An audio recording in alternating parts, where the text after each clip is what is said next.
Hello दोस्तों, नमस्कार, प्रणाम। स्वागत है आप सभी का हमारे यूट्यूब चैनल में मिर्ज़ापुरिया सिस्टर में।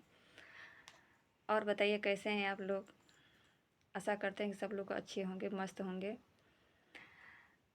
और दोस्तों, कहाँ कहाँ से हैं आप लोग, कमेंट सेक्शन में ज़रूर बताइएगा।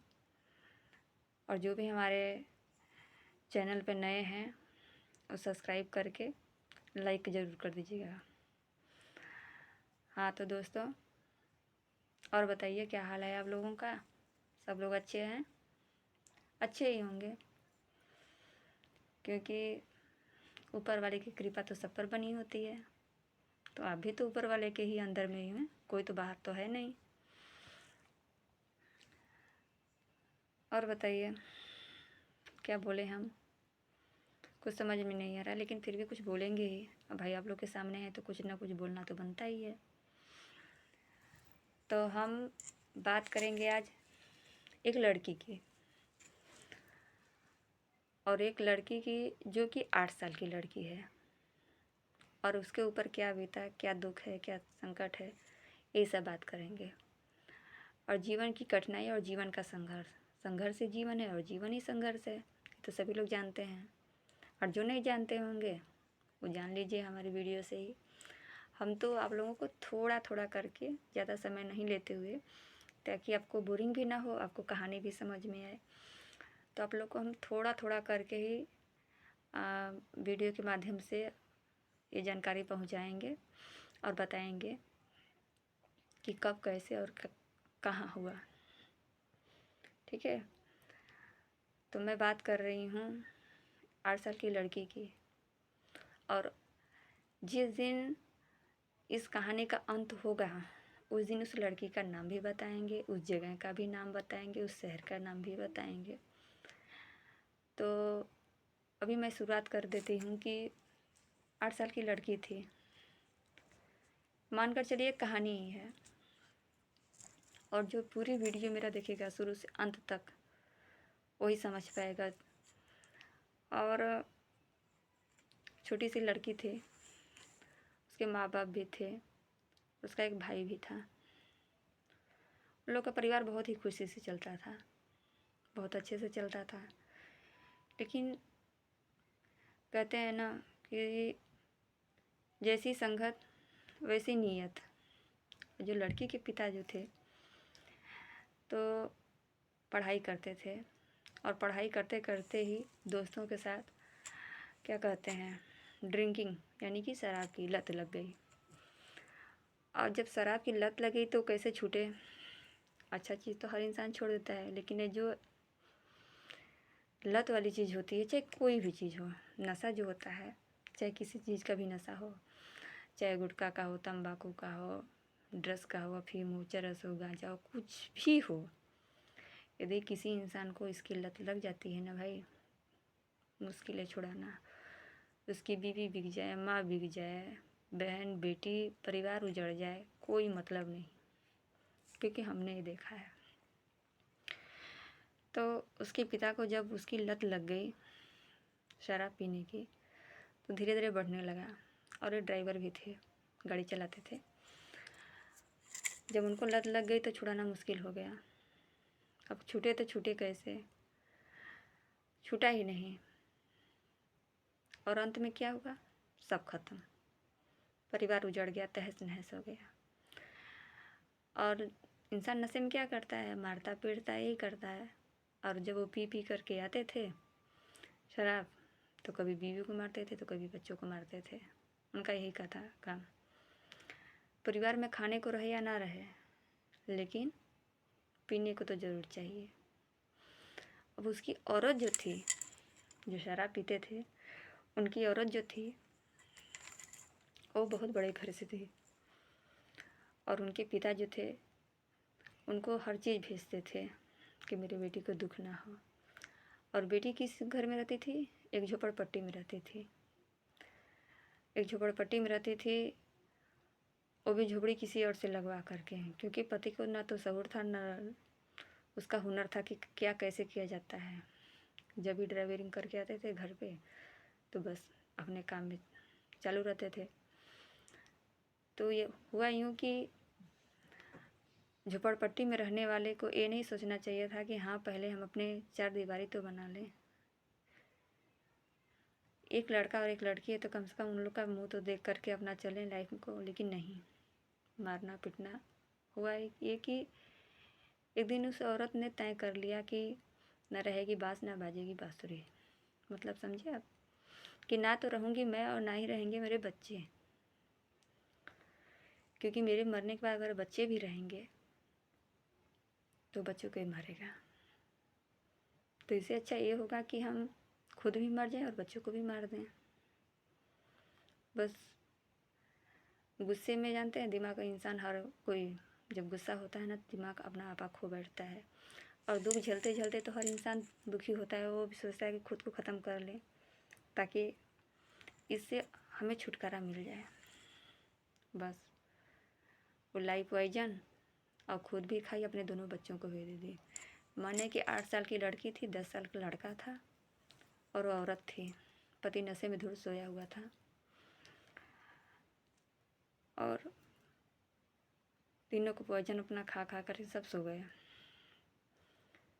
सोने के बाद में जो 8 साल की जो छोटी बच्ची थी उसको होश आया, तो सभी लोग जो जहाँ पड़ा था वो वहीं पड़ा था।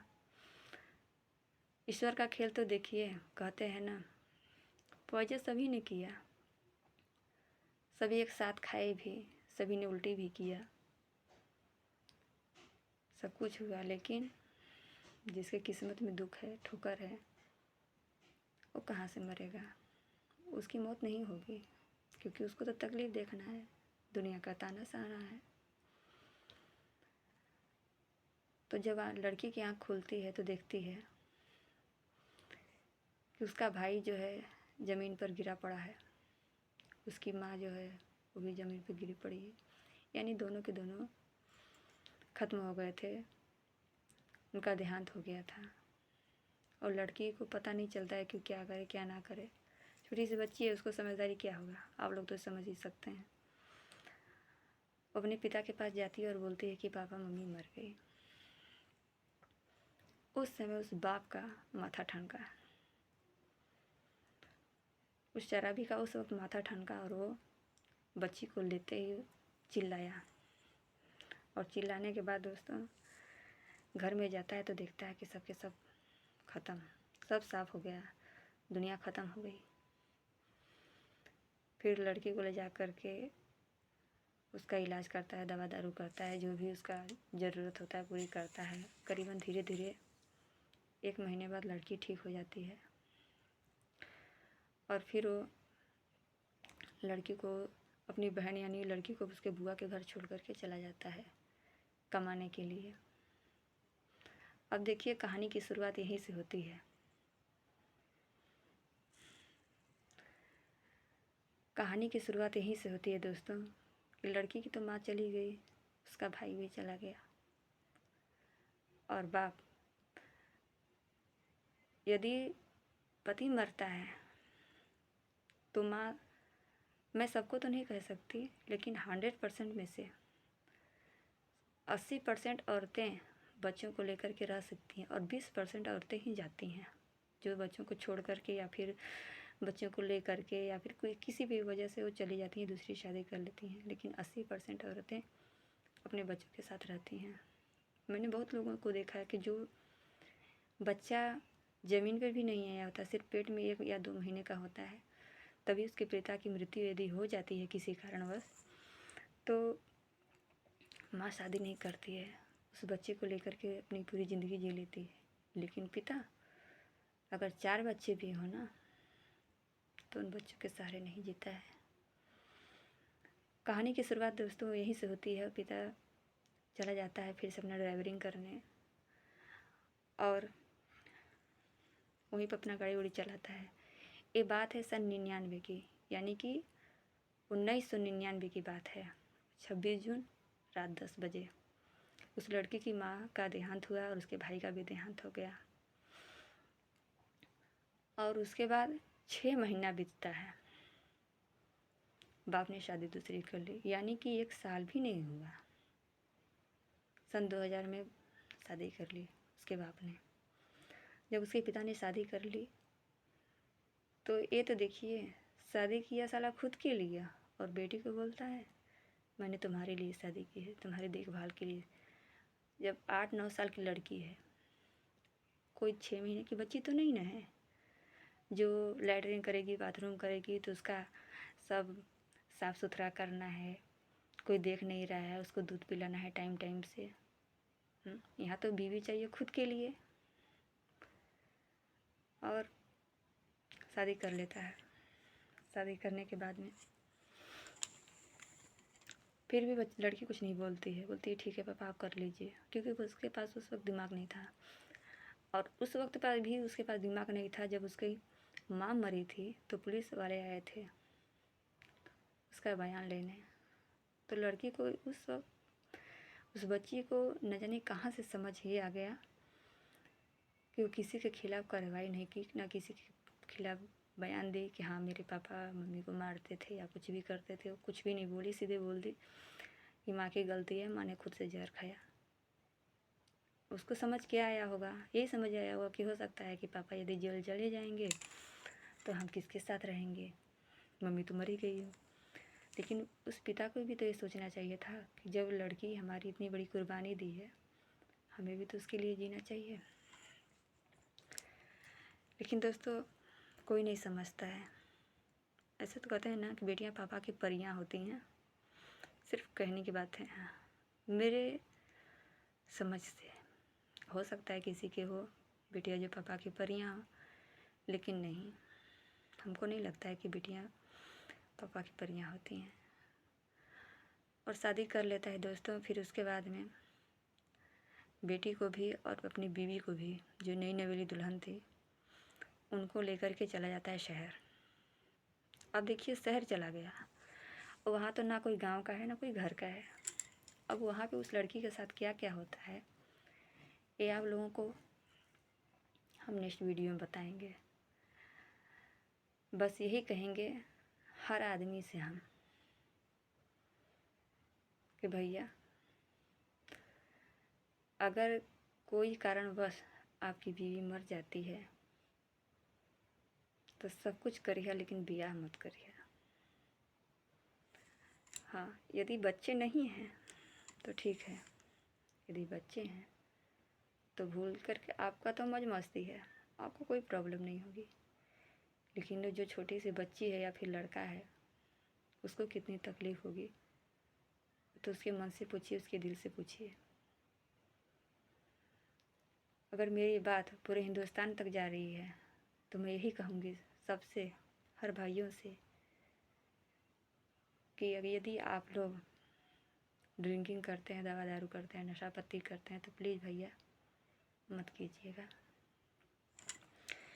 क्योंकि नशा सिर्फ लेता है, देता नहीं है। ये मेरा एक्सपीरियंस कहता है, क्योंकि मैंने देखा है खुद को भी औरों को भी। नशा सिर्फ लेता है, देता नहीं है।